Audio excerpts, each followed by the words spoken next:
The following content is provided under a Creative Commons license. Your support will help MIT OpenCourseware continue to offer high-quality educational resources for free. To make a donation or view additional materials from hundreds of MIT courses, visit MIT OpenCourseware at ocw.mit.edu. Today is pretty much just set aside for brainstorming, so we're probably going to do about an hour of that, just to throw the ideas that people already have in their heads about what could be with the problem space that we're working on. I mean, this whole preparing people to deal with violence and with folks suffering from mental illness, and there's a whole bunch of different things that people might be interested in working on. And the idea is that hopefully if we can get this all out, then we can spend the next half hour and frankly the rest of this week trying to figure out who's in which team, who's collaborating on similar topics and who's interested in working together. Did anyone actually manage to get through any of the readings that I had put up? Okay, right. So there's a few things in there. I realized there wasn't a whole lot of time to read them, and there's probably more stuff up there to read than needs to be necessarily, but it's all there as resources. Any ideas that people thought might be interesting to work on?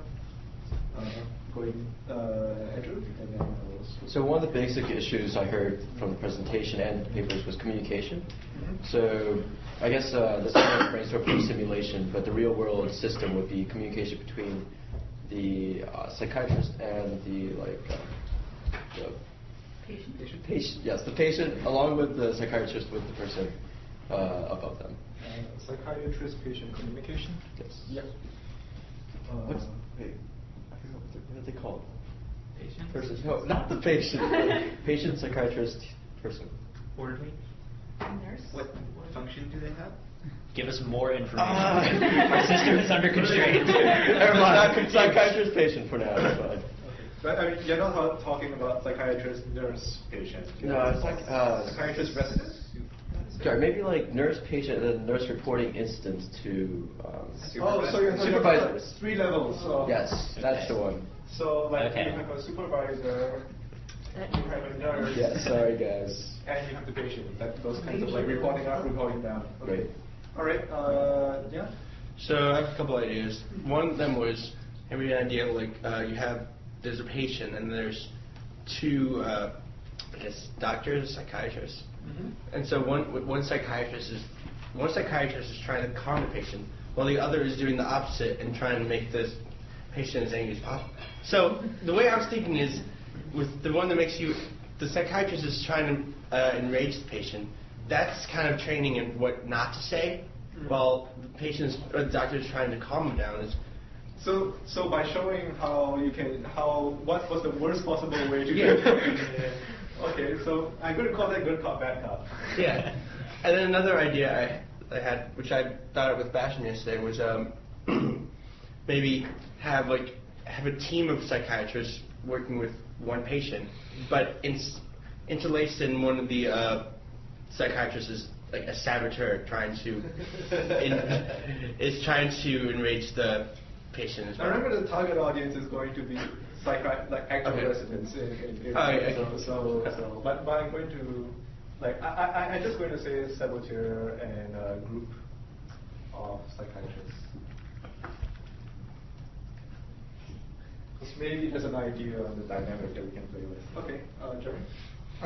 So 3 quick things. One would be, I'm not exactly sure how this fits into a game, but simulating people who are delusional schizophrenic by either having every player have a separate audio track playing in their ear as they play, so there's voices speaking to them and they have different audio experiences, or having just one speaker that everyone can hear that is playing audio, so incorporating audio into the experience to simulate in some way the internal thought process and perhaps these delusional thoughts that sort of, the voice that tells you to go kill your mother and whatnot, which is a documented issue. Now, this particular game doesn't have to be a board game, doesn't have to be a card game. You have a lot more flexibility on what you want to do. I would suggest steering away from doing anything that requires digital logic, but MP3 players will be perfect. Right, exactly. So something like that. So that's the first idea. Second thing would be a board game where you're in charge of managing a ward, and it's just a logistical game, making sure that you don't leave anyone neglected or forget Oh, that's anyone. interesting. Okay, so you're leaving people. So patients have their favorite nurse, and they have sort of hidden issues that you have to uncover and deal with. And if you leave something unattended and someone goes over, then they become violent. And so you're kind of trying to make sure. And then the third idea would be to have one player pay as the patient and to simulate their inability to communicate properly for whatever reason. The information of their own condition is hidden from the player, and so try to create a game experience that is genuinely frustrating because the player doesn't quite know what's wrong with them and can't articulate it properly, and the other players are in charge of finding it out, and create some sort of time constraint thing so it gets heated and like. There are a bunch of improv games that are exactly that. It's like I have something about me, but I can't tell you what it is. But even if the player doesn't even know, that it can get really. Right. Yeah. That's like the game where you have, I can't remember what it's called, but the one where you try to make the other person say a word, but you can't use a certain series of like keywords. I just wanted to say on the simulating schizophrenia with audio tape. I've been part of RPGs which have done that well, so like live action role playing stuff, which did it really well. It actually works, so I recommend that. It's actually quite exploring that further. Yeah, I mean it's been tried in a setting which I've seen before and worked really well, so I think it could work out. You can do a refinement on that idea. So I know one of the main things that he was talking about is like knowing what to do and like just having the like going through the process of like what happens when somebody does something, and so that brought to mind like D&D and how like you have to prepare before the encounter, and then in the encounter like you have certain actions that you can do, like calm through speech, calm through presenting some object or some idea or whatever, which I think would map pretty easily to the D&D space. And then you could also like, you have certain abilities that are natural to your character, like you're very charismatic, which makes some things easier and such. I think that maps pretty well. So simplified D&D to handle interactions with patients. So tabletop RPG style, right? And the kinds of things that you wanted to emphasize were things like preparation and sort of playing up your actual skills. Right. The things that you're good at. Right. Exactly. So natural skills and preparation.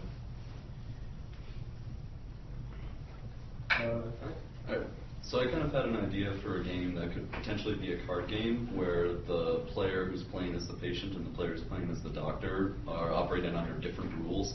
And one of the main points of the game is that they're not actually aware of the other player's rules. So for instance, the patient could have certain goals which he's trying to achieve, but he is unaware which of these goals is like completely unreasonable to the doctor.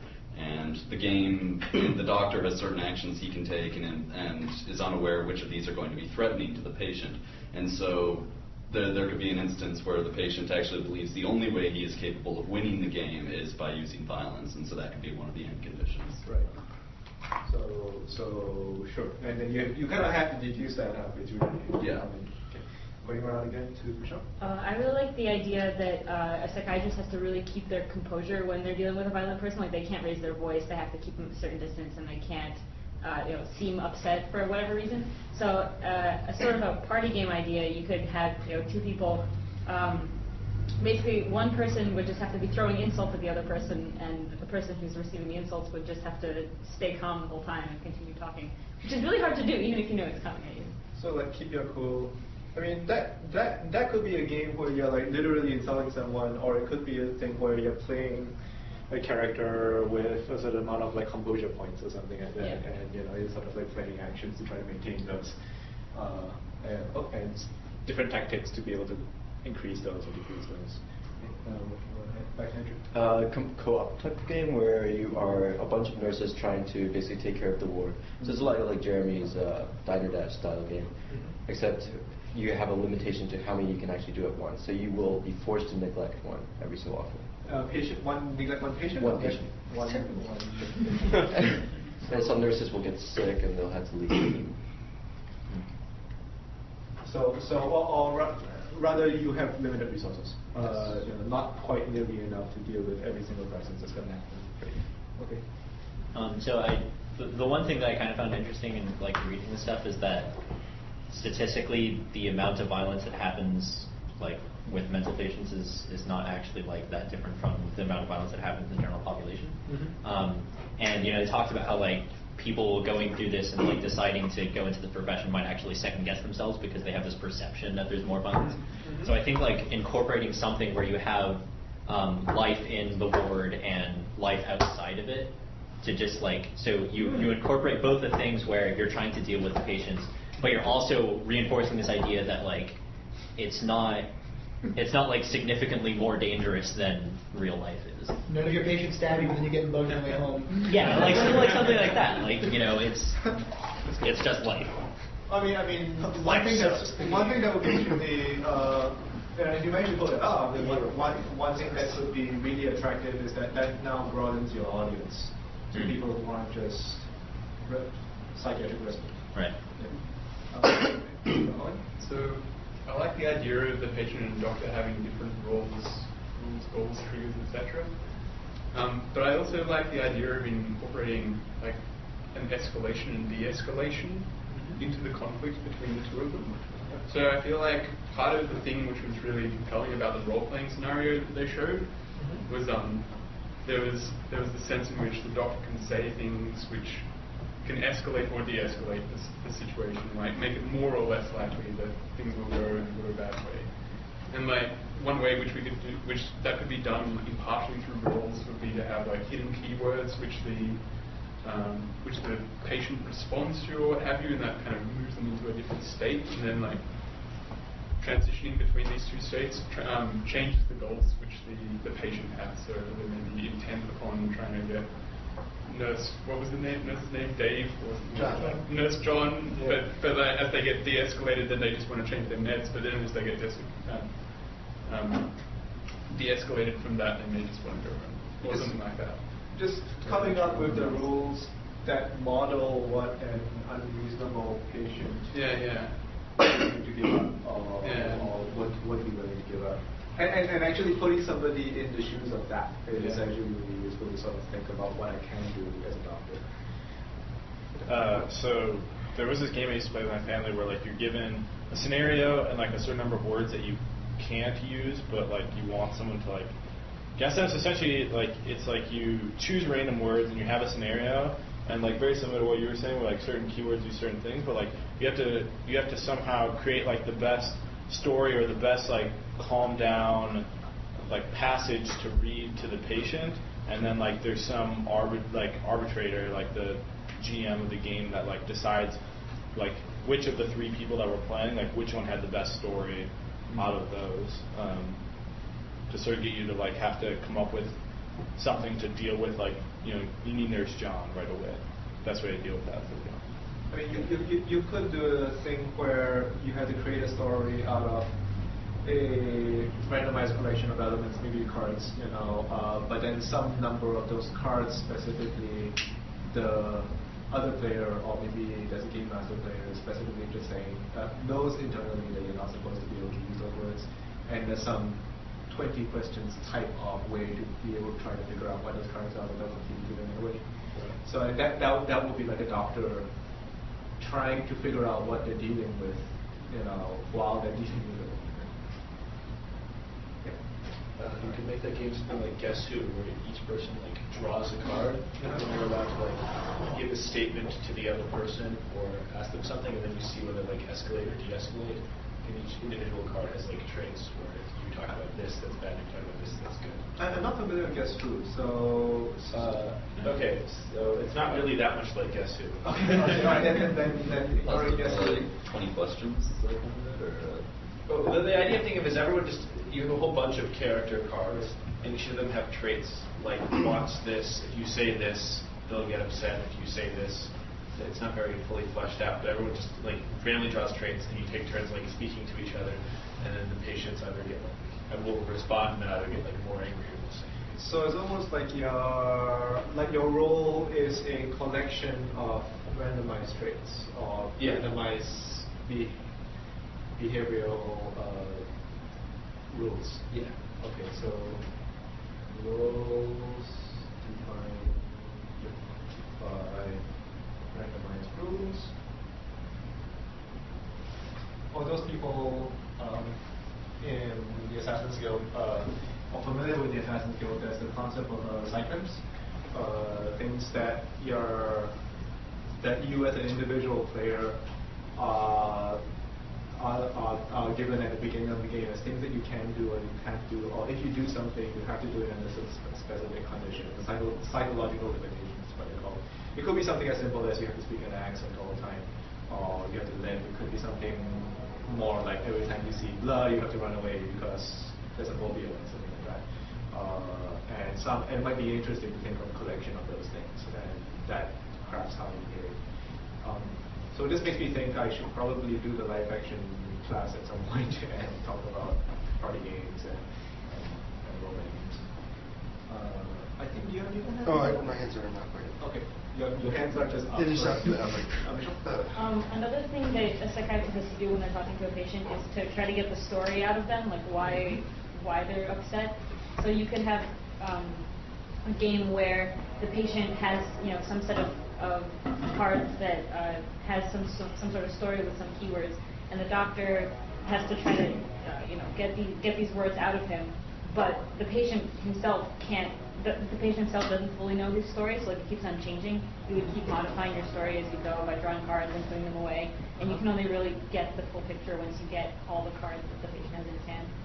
So wait, so does the patient have all the cards? The patient has his full story, but it keeps changing on the fly. Okay, so ever-changing story, and you want to kind of stay on top of entropy. Yeah. Okay. Cool. This isn't a fully fleshed out idea, but as a mechanic, so there's a doctor and a patient, and the only communication is through cards. So the doctor will give the patient 2 cards, and then the third card is randomly inserted off of a deck and shuffled in, and the patient receives all 3. So it's like the patient might be schizophrenic and imagining things, and they get whatever the doctor's saying, but they also get other random things as noise. So as a mechanic, that would be that's hard to describe.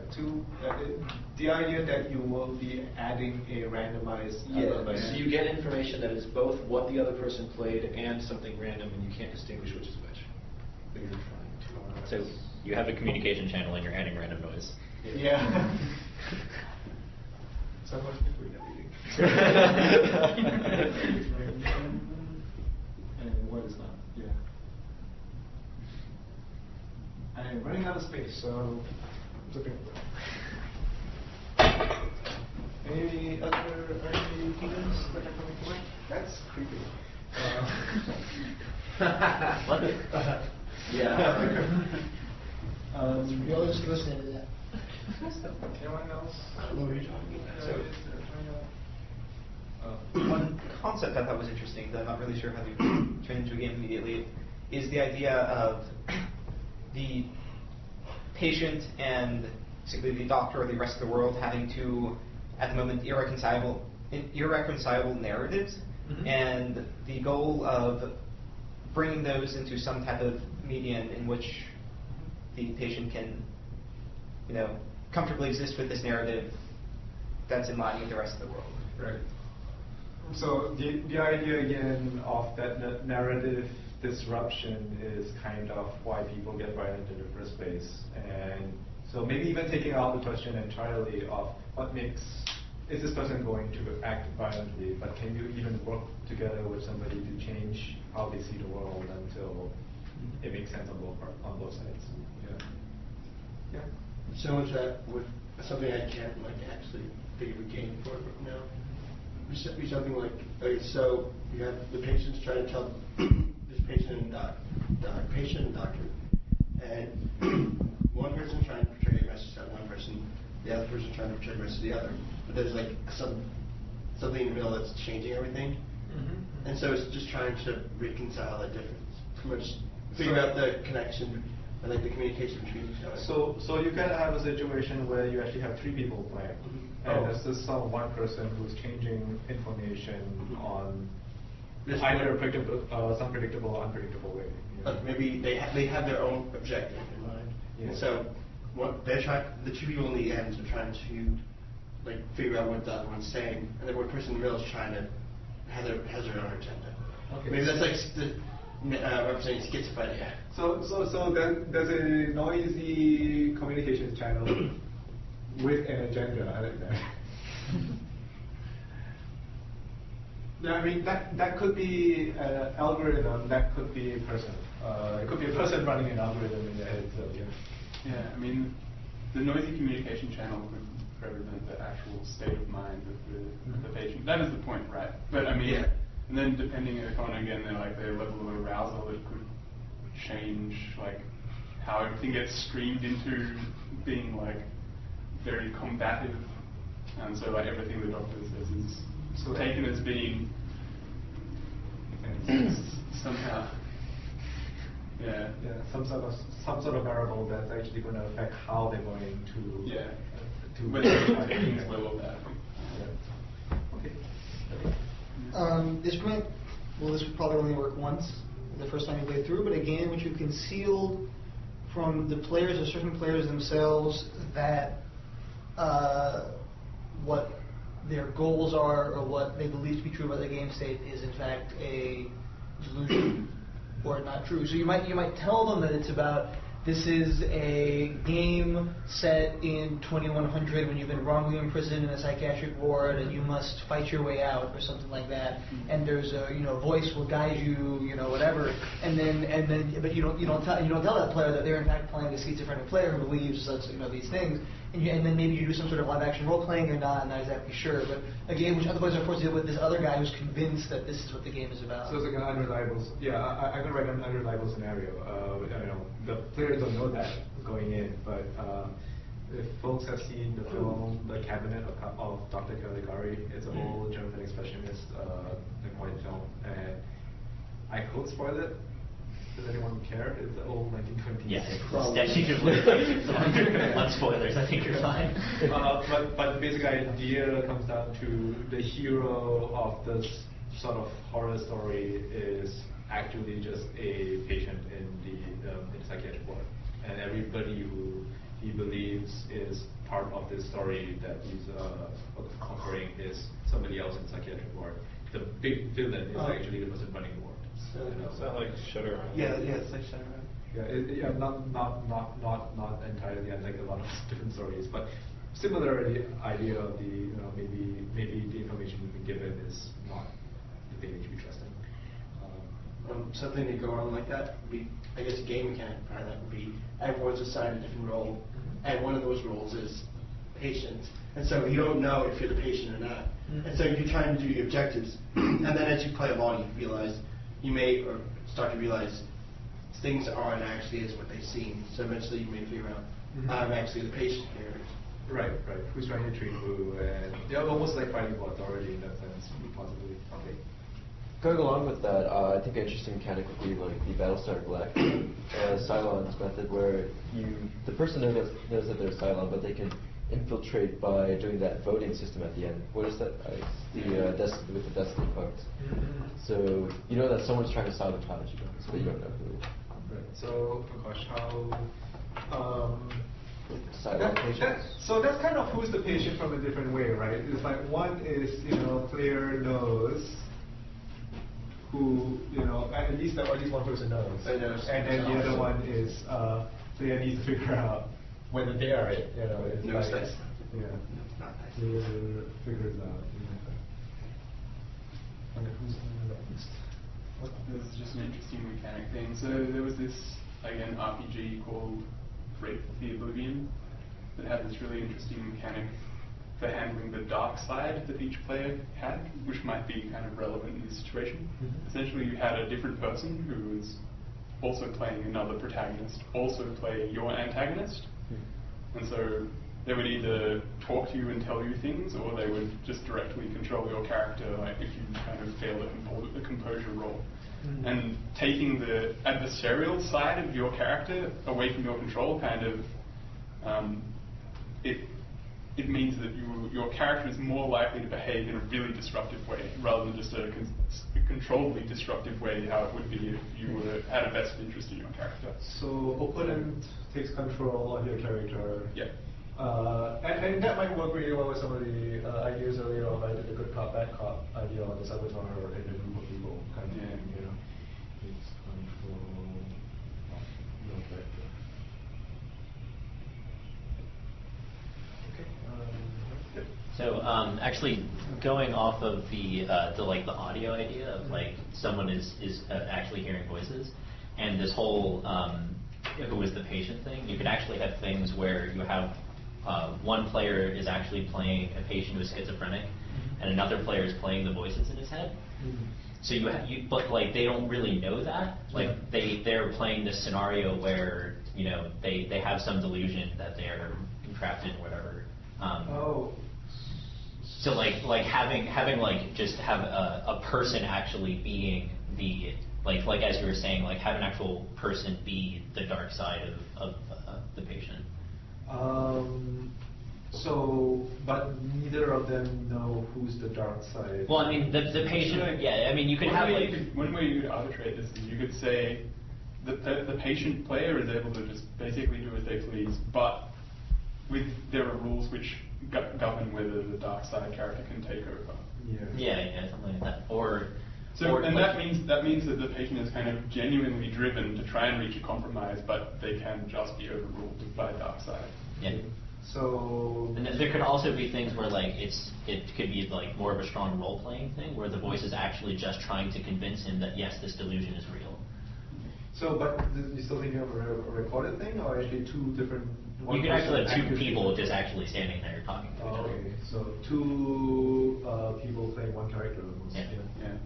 It would potentially require a lot of suspension of disbelief on the part of the person playing the psychiatrist. So it might be one of those things that's easier to mediate by having people talk to a screen or something like that, or even a microphone and a speaker kind of thing. It could be a game where you can play on a phone. Yeah. I've not seen many games that are designed specifically to play on phones, but that might be a good option. I definitely like that idea, and I think it could work well with a card game as well. If you have two players sharing the same hand, and the player who actually gets to play the cards from the hand is whoever is in control of the patient. And so as things, as the state basically changes depending on what the doctor does, different players become in control of the patient's hand. So it seems like we actually have a lot of different options on how we could mechanic somebody who's mentally unstable, and a bunch of ideas of how that state switch could happen, or what rules being governed over. So that's pretty cool, and that's not mutually exclusive from any other ideas specifically about a patient and a doctor, right? So we're talking about what happens to the patient. These are the rules that the patient could be operating under. The doctor could have a different set of rules. All cool. I was reading about this, and I think that it turns out most violence in psychiatric wards happens to the patients themselves or to other patients by patients, much more than it actually happens towards practitioners. And I'm just noticing that I don't think any of our ideas addressed any of those issues. Ward management maybe gets a little closer. Yeah, people can start turning on themselves. I was just thinking, another possible way that you could apply a lot of these role playing, multiple role, or auditory mechanics is to a situation. We should probably do research in what situations lead to patients coming in contact with each other and then the encounter turning violent, and then perhaps just having all players be patients that have various different mental disorders, and just to help you understand as a patient what kinds of behaviors and situations would lead you to going violent on someone else. Right. Just sort of one of those like be in someone else's shoes helps you understand the situation better. Right. So we're just putting them in a situation, putting them in an environment where everything that is necessary for a certain character to become upset and violent, and then just seeing how that naturally occurs, without necessarily saying, and now you are upset. Right. Okay. A game of persuasion that's a cross between like BS and Uno. So you have two doctors who are trying to get rid of cards in their hand, and then the patient wants a certain set of cards, and he's saying, I'm looking for John. And the two doctors pull out a card, they say, oh, this is John. or they can be like, this isn't John, but I can help you out later. Oh, so this is that almost seems like an intended to teach people not to lie. Yes. So I'm going to say BS. It's almost like BS in a fish. Yeah. Honest. The honesty game. That's really interesting.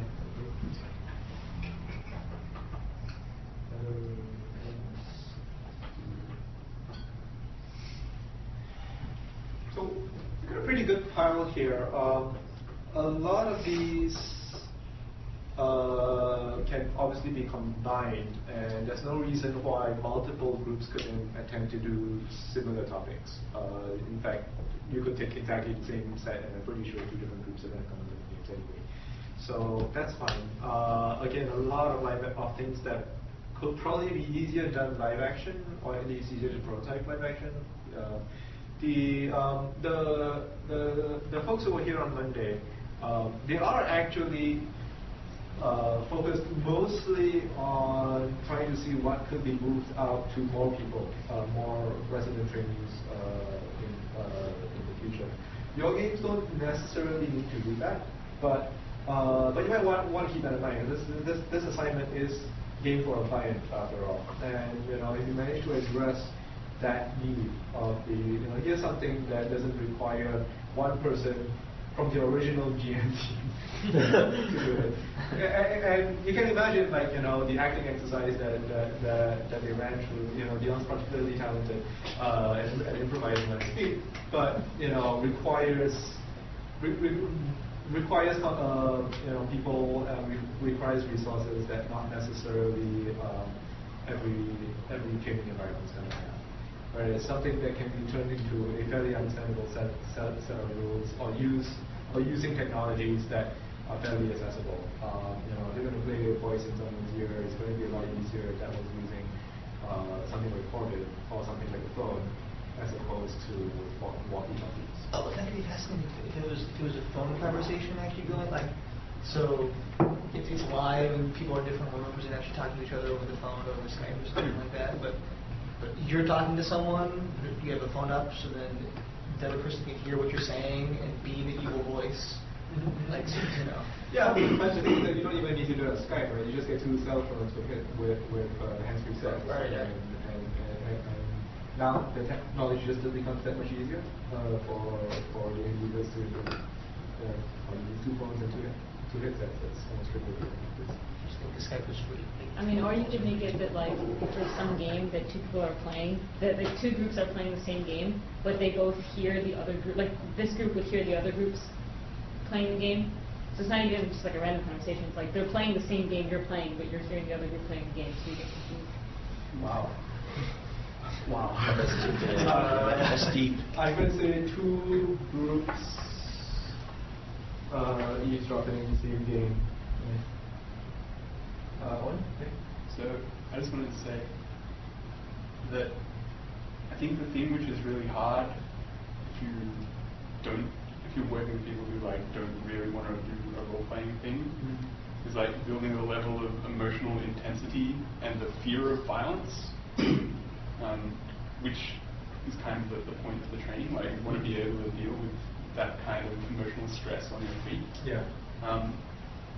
So I was just wondering, because I don't have any good ideas, if anyone could think of something which works out. Which can genuinely create a situation where one could be afraid of violence. Yeah. Without somebody having to threaten another person. Yeah, outside of tasers, I don't think you're going to be able to do that.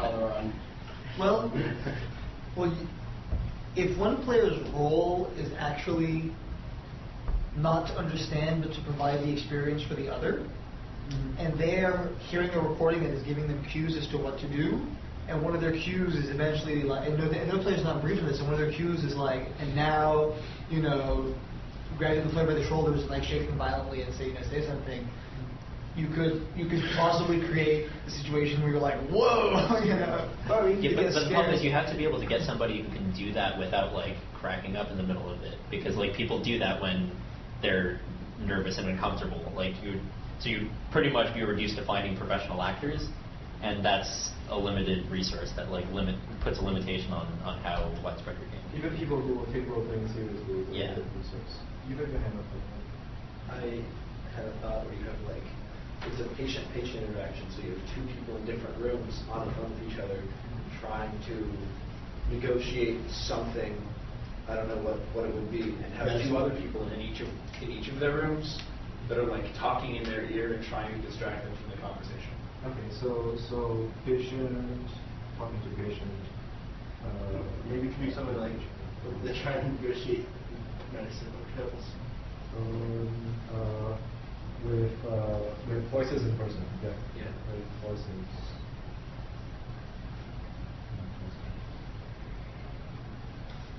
There is a specifically an article on schizophrenia that I uploaded, I think, on the last night. So if you're going to actually doing something on schizophrenia, you might want to check that out. I think Patrick first, then Michelle. So I was thinking something along the lines of like Battleship. If you have like a doctor player and patient player, and they're both looking at this their own version of the same board, and if the patient wants to get from one end to the other, and the doctor has to allow whether or not they can make their move, but on the doctor's board they have like different obstacles, and so then like the patient will say, I want to move from here to here, and the doctor says, I can't let you do that, I can let you go from here to here. It'd be a game about compromise. Okay, so sort of doctor-mediated movement. Okay, board movement. And the battleship analogy is good to help us remember where the idea came from. Cool. Michelle? Yeah. To address something that Owen said about the trying to simulate fear. I mean, if you can add time pressure to any game, then I think that strong of a stress situation, it could kind of almost be fear. It could be just about anything. Because what you're really going for is stress. In a sense, you're going to make decisions. Fallen creates stress. The card name. Yeah. I mean, that was not pressure. Well, that was real time anyways. So,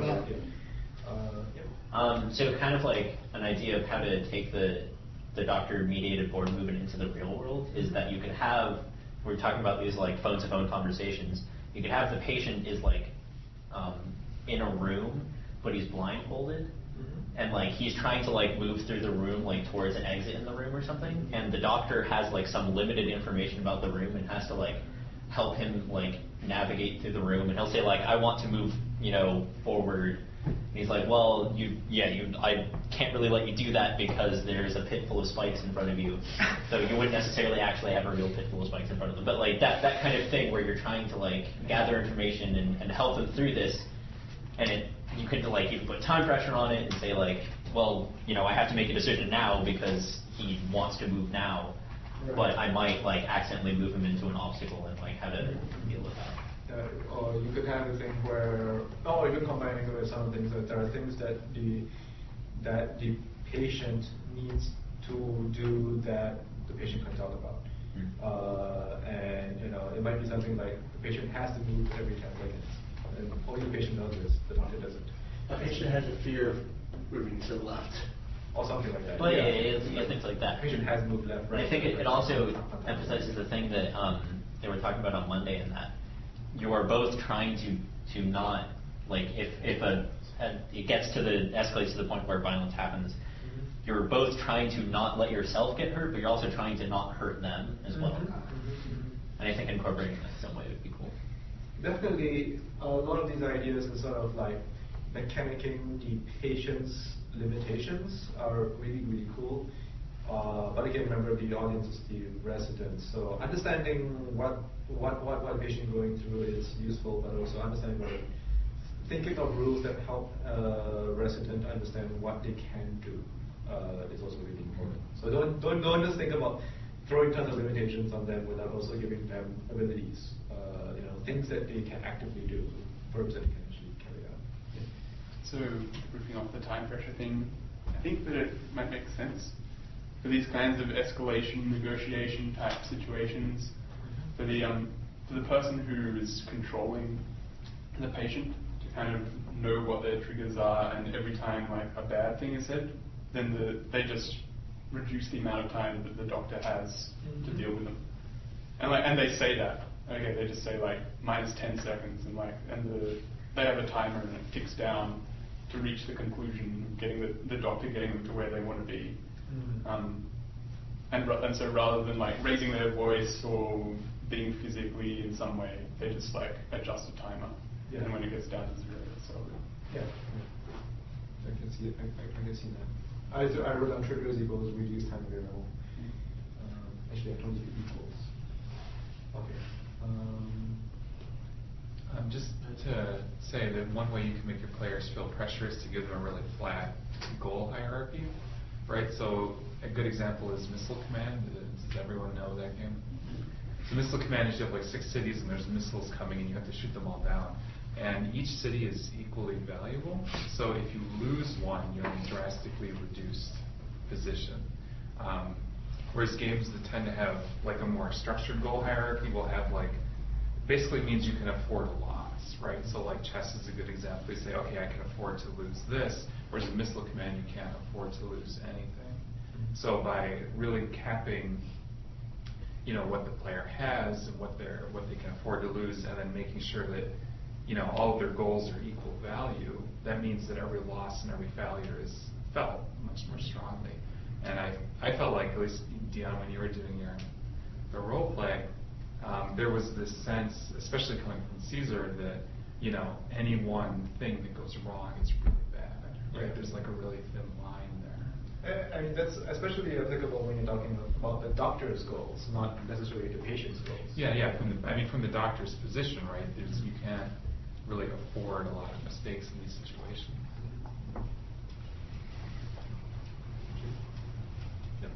I'm kind of a guest, but I was listening to what you're saying, and I have a thought on how you could combine lots of these different ideas. I'm envisioning a game where there would be 2 types of players, like you were mentioning, doctors and patients, and there would be one doctor and multiple patients. It would be a turn-based game where you'd go around, give each person a turn. The doctor would always be in a relationship with each individual one. And limited vocabulary I thought was important, taking that from a couple of the ideas. The patient and the doctor each have their own set of vocabularies, and the clash of that would introduce some a mechanic there, where the patient has their own vocabulary describing to the doctor what they like, what they don't like. They know what they like, they don't like. You could abstract it to describe maybe anything that the doctor would have in their vocabulary. So, as one example, the doctor could give the patient a card with a shape or some item on it. And the item has attributes like color, shape, something that somebody could like or dislike. In their list, they would look at this and see one of these things clashes with something in my list of dislikes. I don't like that card. I'm going to escalate my anger, my displeasure with the situation.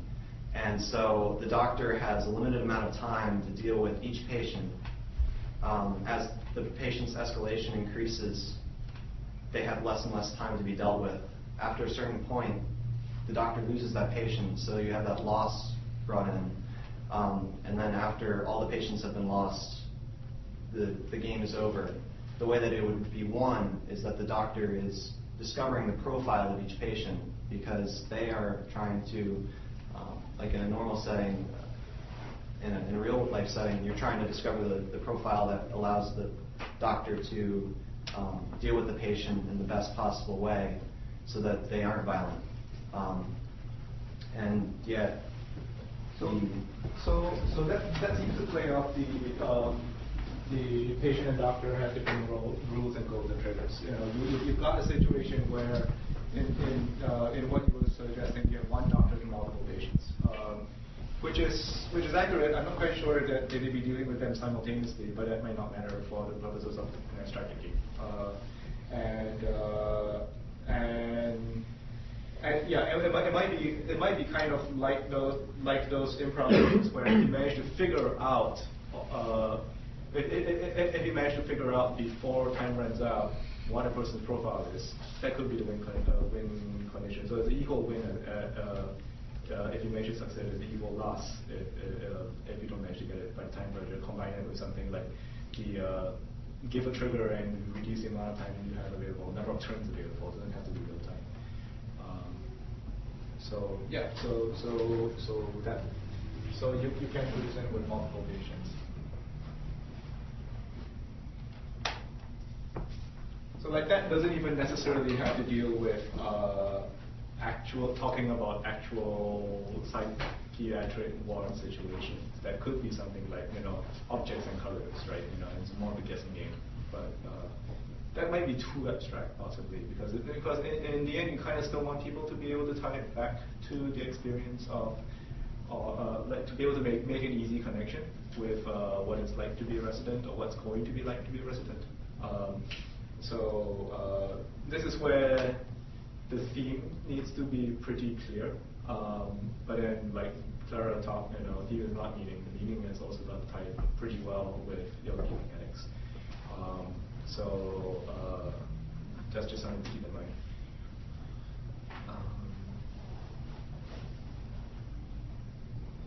Okay. So we've got about another half an hour plus. I think the plan was just to let everyone kind of like figure out what teams you wanted to be in. This is kind of pre-class time to talk with each other, and see if there's stuff in here that people were really psyched about. I mean, is there anyone in this class that's already like, this is something I really want to do? Well, my preference is towards the ward management. Okay, so The what? Sure. The ward management. So yeah, but this one down. Yeah. I don't really have a plan for this. I'd be interested in voices and hidden information, so fooling players in that results in them behaving in erratic ways, as from the point of view of other players, and then from the point of view of the player who's behaving erratically, other players are behaving erratically because it's not fitting in with what they think is actually going on. Or voices, or both, or something like that. So that's kind of the general territory area that you're interested in. Anyone who wants to. I'm very interested in the escalation, de-escalation by hidden keywords. So that's what off of. I like basically hidden rules, goals, and keywords, and two different players playing the same character. Those are two mechanics I really like.